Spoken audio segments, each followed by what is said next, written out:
As you may know, it was Gamescom recently and there are tons and tons of games to talk about. On the first day alone, there were 40 game trailers. That's a huge amount to sift through. There were some good, there were some bad. But what I've done is I've got my personal favourite 5 just games that I personally thought really stood out above the rest. And what we're going to do is we're just going to go over them lightly. We're not going to do a deep dive. Those are other videos, so do subscribe to the channel if you like this sort of thing. But either way, let's dive straight on into it. So the first game trailer that I absolutely loved and I'm really excited about is the one from Frontier Developments, and that's Jurassic World 2. And the concept is really simple. You have to build a theme park world for dinosaurs, and you do everything from building the theme park to building the grounds that they're on to genetically splicing up new dinosaurs. And I personally love the first one, and the second one looks to be an expansion on that, and they've added additional dinosaurs and new world creation tools, and they've made it easier and smoother and ironed out bugs and bits and pieces, and I'm all for this. I think everyone should have at least one theme park world builder game in their inventory. They're just so easy and relaxing to get on with. They have an appeal to a huge genre of people, and more importantly, as a working cat dad, they're one of those games that I can just pick up, play around with it for a little bit and put it down, and then leave it for a couple of months and pick it up again. So either way, I'm really excited to see what they're going to bring to the table with number 2, and that's why it sits at number 5 for me. The next game on the card is the explosive, over-the-top, and truly awesome Saints Row reboot. I'm just going to say it straight away, if you are looking for it on the Steam store like I was, it's not there. It is an Epic exclusive. But in terms of the game, I am so excited for this release. If you've played any of the originals, you'll know that they do not take themselves seriously. They are over the top, they've got great comedy, and the story is enjoyable. For those who have never played a Saints Row game before, I can only describe it as if you mix Tom and Jerry with Grand Theft Auto. They've got a brand new map and team to play with, and I'm really excited to see how it all unfolds. I've already seen really fun things like helicopters picking up cars and also buggies with parachutes on the top of them. The last big world game that I played was Grand Theft Auto 5. I know there's a huge amount of people jumping for Grand Theft Auto 6, myself included, so having a big diverse world that you can explore sounds really good to me, and I can't wait for it to be released. And after titles such as Watch Dogs, which left a bit of a bitter taste in my mouth, I'm really hoping that this one is going to be a success. That being said, with a given track record from the previous Saints Rows, I have high faith at the moment. I honestly think it's the fact that they don't take themselves all that seriously. They've also had great mod support in the past, and I really hope these are great features that they continue to build upon. Now, the next game caught me off by guard because I'm not that big a fan of the whole XCOM style genre, but the trailer was so damn beautiful, and the fact that I really love the whole Marvel series has got me quite interested in this upcoming title,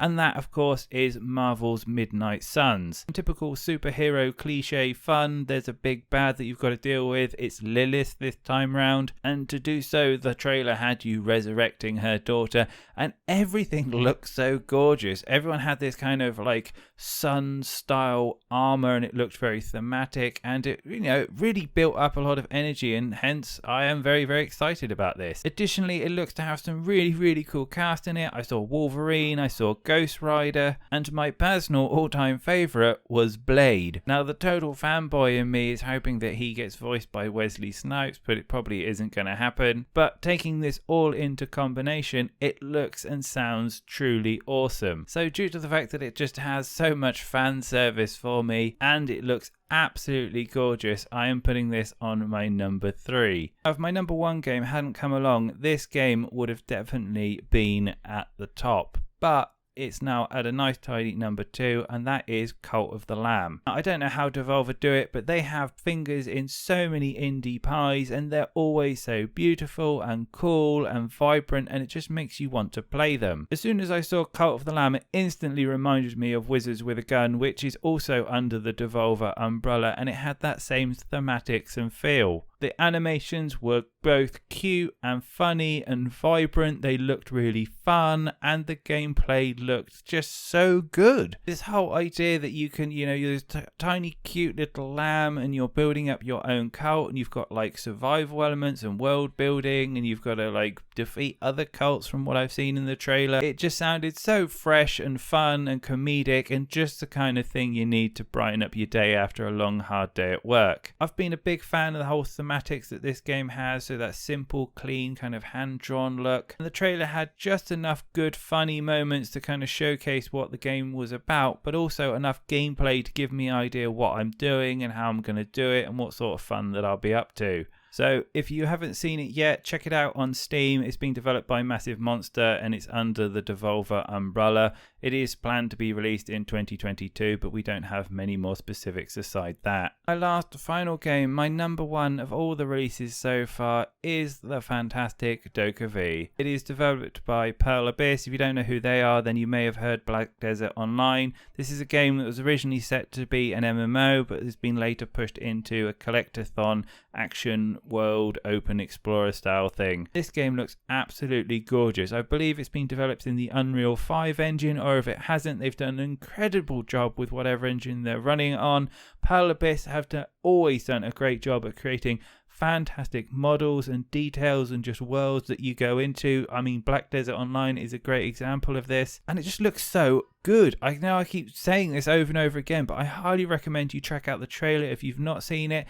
The idea is that you are a small child and you get to go around collecting like Pokemon style creatures, and then you battle other things using your imagination and the power of dreams, and it just looked so good. And the world you're in looks absolutely enormous, and there looks like there's going to be loads to explore, and it will just be a great experience overall. It also is a step away from your traditional kind of like very action-based, highly violent games, I would say, because everything in it really looked like it was from the goodness of being a child. All the elements to it felt very kind of like cartoony and good-hearted in nature, even down to the battles, which were like versus big kind of like colourful robots. And I had no idea that this was coming out, and I'm really, really excited to see where it goes, and we'll be following this one quite closely. But yeah, for me, there was just no other contender for number one. Dokkan V just looks gorgeous. I highly recommend you have a look at it as well. There's 4 minutes of beautiful gameplay for you to go through, and if you are really, really excited for any of these titles, do not worry, because I'll be going through all of them with a fine-tooth comb so we get an idea of what's going on and what you can look forward to coming up.